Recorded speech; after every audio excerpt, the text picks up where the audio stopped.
BJP എന്നുള്ള ഭീതി കോൺഗ്രസ് പ്രസ്ഥാനം സടകുടഞ്ഞ് എഴുന്നേറ്റപ്പോൾ അതെല്ലാം മാറിയിരിക്കുകയാണ്. ആ നിമിഷം തന്നെ അയാൾ ശശി തരൂരിനെ വിളിച്ചു. ആ ശ്രീരാമന്റെ പ്രതിച്ഛായയിൽ രക്ഷപ്പെടാമെന്നാണ് മോഡി വിചാരിക്കുന്നത്. ഒരു കാരണവശാലും അവിടെ അത് സംഭവിക്കില്ല. ശശി തരൂർ 5 വർഷം മന്ത്രിയായിരുന്ന കേന്ദ്രത്തിന്റെ മന്ത്രിയായിരുന്ന ജ്യോതിദേവ് എന്ന് പറയുന്ന കേശവദേവന്റെ മകനും കുടുംബവും ഇറ്റലിയിൽ വിദേശയാത്രയിൽ പോയി. ഇറ്റലിയിൽ പോയി റെയിൽവേ സ്റ്റേഷനിൽ ഇറങ്ങിയപ്പോൾ അവിടെ ഒരു റെയിൽവേ സ്റ്റേഷനിൽ പോയപ്പോൾ അവിടുത്തെ കള്ളന്മാർ ഇയാളെ അടിച്ചു തള്ളിയിട്ട് ഇയാളുടെ ബാഗുകളും പാസ്പോർട്ടും വിസയും എല്ലാം കട്ടുകൊണ്ട് പോയി. ആ നിമിഷം തന്നെ അയാൾ ശശി തരൂരിനെ വിളിച്ചു. അച്ഛനായ നേതാവ്, അതായത് ഇന്ദിരാജിയെ കഴിഞ്ഞാൽ ഇന്ദിരാജിയെ രൂപത്തിലും പാപത്തിലും എല്ലാം വന്ന പ്രിയങ്ക വാദ്ര എന്തുകൊണ്ട് ഇപ്രാവശ്യം മത്സരിക്കാൻ?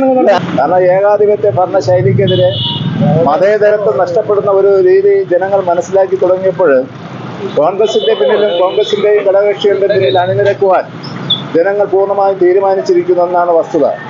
അതേപോലെ തന്നെ കേരളത്തിലും ഈ നരകയാതന അനുഭവിക്കുന്ന ജനങ്ങൾ ഉറച്ച ഒരു തീരുമാനം എടുത്തിട്ടുണ്ട്. LDF ഇനി കേരളത്തിൽ അധികാരത്തിൽ വരാൻ പാടില്ല, പാർലമെന്റിൽ ഒരു മെമ്പർ പോലും LDFന്റെ പോകാൻ പാടില്ല എന്ന് ഉറച്ച തീരുമാനം ജനങ്ങൾ എടുത്തിട്ടുണ്ട്. അപ്പോൾ അതുകൊണ്ട് കേരളത്തിലായാലും ദേശീയ തലത്തിലായാലും കോൺഗ്രസിന് വൻ മെജോറിറ്റി ഉണ്ടാകും. ഭാവിയിൽ രാഹുൽ ഗാന്ധി പ്രധാനമന്ത്രിയാകുന്ന ഒരു സവിശേഷതയിലേക്ക് കാര്യങ്ങൾ പോയിക്കൊണ്ടിരിക്കുകയാണ്. കോൺഗ്രസിലെ നേതാക്കള് ഇപ്പൊ വ്യക്തമല്ലല്ലോ. വ്യക്തമാണ്, അത് നമുക്ക് തോന്നുന്നത് ഇത് പ്രചരണമാണ്, തെറ്റായ പ്രചരണമാണ്. കോൺഗ്രസിനെ കുറിച്ച് തെറ്റായ വ്യാജ പ്രചരണമാണ് നടക്കുന്നത്. കോൺഗ്രസ് എന്ന് പറഞ്ഞാൽ ജനങ്ങളുടെ ഹൃദയങ്ങളിൽ ജീവിക്കുന്ന ഒരു പ്രസ്ഥാനമാണ്. അതിനെ ആര് വിചാരിച്ചാലും നശിപ്പിക്കാൻ കഴിയില്ല. കോൺഗ്രസ് മുക്ത ഭാരതം എന്ന് പറഞ്ഞ് കഴിഞ്ഞ തെരഞ്ഞെടുപ്പിൽ ഇലക്ഷൻ നടന്ന് നമ്മൾ പിന്നോട്ട് പോയി വാസ്തവമാണ്. പക്ഷേ ഇന്ന് അത് മറിച്ച് വന്നിരിക്കുകയാണ്. കോൺഗ്രസ് മുക്ത ഭാരതത്തിൽ കോൺഗ്രസ് രാജ്യത്തിനെ രക്ഷിക്കുമെന്ന് ജനങ്ങൾക്ക് ബോധ്യം വന്നിരിക്കുകയാണ്. അത് ഒരു കാരണവശാലും ആ ചിന്താഗതിയിൽ കൂടിക്കൂടി വരുന്നതല്ലാതെ ഒരു കാരണവശാലും കുറഞ്ഞു വരില്ല. കേരളത്തിൽ തന്നെ 20 സീറ്റ് നമ്മൾ നേടാനുള്ള ഒരു സാഹചര്യം ഒത്തു വന്നിരിക്കുകയാണ്.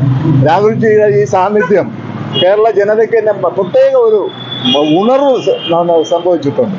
അപ്പോൾ അതേപോലെ തന്നെ ഈ നമുക്ക് സൗത്ത് ഇന്ത്യ എടുത്താൽ പോലും കോൺഗ്രസിന് വൻ മെജോറിറ്റി, ഘടകകക്ഷികൾക്കും കോൺഗ്രസിനായിട്ട് വൻ മെജോറിറ്റി ഉണ്ടാകാനുള്ള എല്ലാ സാഹചര്യമുണ്ട്. ഇന്നലെ തുടങ്ങുമ്പോൾ മോഡി എന്താ പറഞ്ഞത്? മോഡിയും BJPയും പറഞ്ഞത് എന്താണ്? 400+ എന്നാണ് പറഞ്ഞത്. ഇന്ന് ധൈര്യത്തോടെ പറയുന്നുണ്ട് 400+ എന്ന് പറയുന്നുണ്ട്. 200 സീറ്റ് ഒപ്പിക്കുക എന്നുള്ളൊരു അതികഠിനമായ ഒരു അവസ്ഥയിലാണ് BJP എത്തിച്ചേർന്നിരിക്കുന്നത്. അതുകൊണ്ട് കോൺഗ്രസിന് ശുഭകരമായ ഭാവിയുണ്ട്. രാഹുൽ ഗാന്ധി ഇന്ത്യൻ പ്രധാനമന്ത്രിയാവും. അതിന് ഘടകകക്ഷികൾക്ക് വലിയ രീതിയിൽ സപ്പോർട്ട് ചെയ്യും എന്നാണ് എന്നെപ്പോലുള്ള ജനത ചിന്തിക്കുന്നത്. ഞാൻ മനസ്സിലാക്കിയോളത്തോളം നിങ്ങളൊരു കോൺഗ്രസ്സുകാരനായതുകൊണ്ടല്ലേ? ഞാനും ഒരു മതേതര വിശ്വാസിയാണ്. അതാണ് കോൺഗ്രസിന് ഉപരി ഇന്ത്യ മതേതരത്വം കാത്തു സൂക്ഷിക്കണമെന്ന് വിശ്വസിക്കുന്ന ഒരു വ്യക്തിയാണ് ഞാൻ. ആ മതേതര ചിന്താഗതി എന്നിൽ അരക്കിട്ട് ഉറപ്പിച്ചത് കോൺഗ്രസ് പ്രസ്ഥാനമാണ്. ഞാൻ ചോദിച്ചോ, ഈ മതേതരം പ്രതീക്ഷിച്ച പല ആളുകളും, ഉദാഹരണത്തിന് പത്മജ വരെ BJPയിലോട്ട് പോയല്ലോ. പത്മജ എന്ന് പറഞ്ഞ ഒരാൾ പോലും പിന്തുണയില്ലാത്ത ഒരു അംഗം പോലും പിന്തുണയില്ലാത്ത ഒരു നേതാവ്. 3 പ്രാവശ്യം പാർട്ടി അവരെ സഹായിച്ചു. ഇവിടെ പാർലമെന്റിൽ സീറ്റ് കൊടുത്തു. മുകുന്ദപുരത്ത് അവര് കോൺഗ്രസ് ജയിച്ചു വന്നിരുന്ന ഒരു മണ്ഡലം, അവിടെ 1,69,000 വോട്ടിനൊക്കെ അവർ പരാജയപ്പെട്ടു. തൃശ്ശൂർ 2 തവണ സീറ്റ് കൊടുത്തു. അവരെന്തുകൊണ്ട് ജയിച്ചില്ല? ഞങ്ങൾ പറയുന്നത് ഈ രാജ്യത്തെ ഓരോ തരി മണ്ണിനും ഓരോ ശ്വാസത്തിനും എല്ലാ ജനതയ്ക്കും തുല്യ അവകാശമാണ്. ആ ചിന്താഗതിയിൽ അടിയുറച്ച് കേരള ജനതയും ഇന്ത്യൻ ജനതയും മുന്നോട്ട് പോകും. അവിടെ ഞാൻ വേറൊരു കാര്യം ചോദിക്കട്ടെ, മുക്കിന് അമ്പലം പണിതുകൊണ്ട് ജനങ്ങളുടെ വയറ് നിറയുമോ? ഓരോ ആലിന്റെ മൂട്ടിലും ഓരോ ആൽത്തറയിലും ഇവിടെയൊക്കെ ക്ഷേത്രം പണിഞ്ഞാൽ ഇവിടെ ജനങ്ങളുടെ വിശപ്പ് മാറുമോ? ജനങ്ങളുടെ ദുരിതം മാറുമോ? ദൈവം ഇവിടെ അയോധ്യയിൽ ശ്രീരാമനെ പ്രതിഷ്ഠിച്ചു. ആ ശ്രീരാമന്റെ പ്രതിച്ഛായയിൽ രക്ഷപ്പെടാമെന്നാണ് മോഡി വിചാരിക്കുന്നത്. ഒരു കാരണവശാലും അവിടെ അത് സംഭവിക്കില്ല. അത് വാസ്തവമാണ്. ജനങ്ങൾ ഒറ്റക്കെട്ട ഏകസ്വരത്തിൽ കോൺഗ്രസിന്റെ പിന്നിൽ മനസ്സ് നിറസാന്നിധ്യത്തോടുകൂടി ജനങ്ങൾ വോട്ട് ചെയ്യാൻ തയ്യാറായിരിക്കുകയാണ്. ന്യൂനപക്ഷ വിഭാഗങ്ങളിൽ ഉണ്ടായിരുന്ന ഭീതി, BJP എന്നുള്ള ഭീതി കോൺഗ്രസ് പ്രസ്ഥാനം സടകുടഞ്ഞ് എഴുന്നേറ്റപ്പോൾ അതെല്ലാം മാറിയിരിക്കുകയാണ്.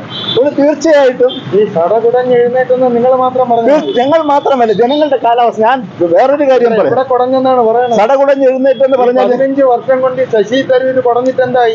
ഒരു കാര്യം പറയാം. ശശി തരൂർ എന്ന് പറഞ്ഞ ഒരു പാർലമെന്റ് മെമ്പറാണ്. അയാളുടെ പാർലമെന്റ് മെമ്പർ എന്ത് ചെയ്യണമെന്ന് അയാൾക്ക് നല്ല ബോധ്യമുണ്ട്. ബോധ്യമുണ്ടെങ്കിൽ അയാൾ ചെയ്യാത്ത ഞാൻ പറഞ്ഞുതരാം. ജ്യോതിദേവ് എന്ന് പറയുന്ന കേശവദേവന്റെ മകനും കുടുംബവും ഇറ്റലിയിൽ വിദേശയാത്രയ്ക്ക് പോയി.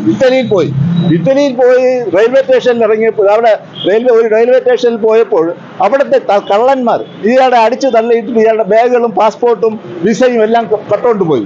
ആ നിമിഷം തന്നെ അയാൾ ശശി തരൂരിനെ വിളിച്ചു.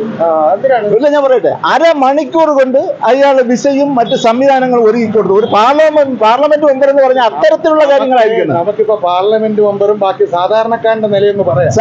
അതായത് ഇപ്പൊ അങ്ങ് പിന്നെ ഇംഗ്ലണ്ടിൽ നിന്ന് റെയിൽവേ സ്റ്റേഷനിൽ ഇറങ്ങിയ കാര്യമല്ലേ ഞാൻ പറയട്ടെ.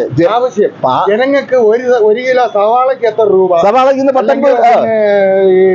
ഉള്ളിക്ക് എത്ര രൂപ, സാധാരണപ്പെട്ട ജനങ്ങളുടെ ആവശ്യമാണ് ആവശ്യം. അല്ലാതെ ഇംഗ്ലണ്ടിൽ ഇറങ്ങിയതല്ല ഇവിടെ. ഭക്ഷ്യോൽപ്പന്ന കാര്യം ഞാൻ പറഞ്ഞല്ലോ. ഇപ്പം 4 വർഷം കൊണ്ട് രാജീവ് ചന്ദ്രശേഖർ ഇവിടെ മന്ത്രിയായിരിക്കുന്നു. തിരുവനന്തപുരം പാർലമെന്റ് നാളെ സ്വർഗമാക്കുമെന്നാണ് പറയുന്നത്. അയാൾ എന്ത് ചെയ്തു ഇവിടെ? ഞാൻ ചോദിക്കും. ഇവിടെ ലോസ് ആഞ്ചലീസ് ആക്കുമെന്ന് പറഞ്ഞു. അത് കേരള സർക്കാരും സെൻട്രൽ ഗവൺമെന്റ് തീരുമാനിക്കണം. ഇവിടെ കോൺഗ്രസ് മുക്ത ഭാരതം എന്ന് പുള്ളി പറഞ്ഞതുപോലെ കേരളത്തിൽ പുള്ളി ഇരിക്കുന്നു, കേന്ദ്രത്തിലും അല്ല, കോൺഗ്രസിന്റെ ഒരു മിനിസ്ട്രി സെൻട്രൽ ഗവൺമെന്റിൽ വന്നാലേ ശശി തരൂരിന് ആത്മാർത്ഥമായിട്ട് കാര്യങ്ങൾ ചെയ്യാൻ പറ്റൂ. 19 പേര് പാർലമെന്റിൽ ചെന്നിരുന്ന് അത് തെറ്റായ പ്രചരണം. ഓരോ പാർലമെന്റ് മെമ്പറുടെയും പ്രവർത്തനവും അവരെ ഫണ്ട് വിനിയോഗിച്ച രീതിയും അല്ലെ, അതാണ് ഓരോ പാർലമെന്റ്. ശശി തരൂർ 5 വർഷം മന്ത്രിയായിരുന്ന കേന്ദ്രത്തിന്റെ മന്ത്രിയായിരുന്ന പരമാവധി ചെയ്യേണ്ട കാര്യങ്ങൾ ചെയ്തു. തിരുവനന്തപുരം പരമാവധി ചെയ്യേണ്ട കാര്യം. രണ്ടാമത് ഞാൻ ഒരു കാര്യം കേട്ടെ, നിങ്ങളെ ഏറ്റവും സമുച്ചനായ നേതാവ്, അതായത് ഇന്ദിരാജിയെ കഴിഞ്ഞാൽ ഇന്ദിരാജിയെ രൂപത്തിലും പാപത്തിലും എല്ലാം വന്ന പ്രിയങ്ക വാദ്ര എന്തുകൊണ്ട് ഇപ്രാവശ്യം മത്സരിക്കാൻ? അതിന് ഞാനൊരു ചോദ്യം നിർത്തണം. ഈ വരുന്ന തിങ്കളാഴ്ച മുതൽ രാത്രി 7 മണിക്ക് DNA ന്യൂസിൽ ഉള്ളത് പറയാം.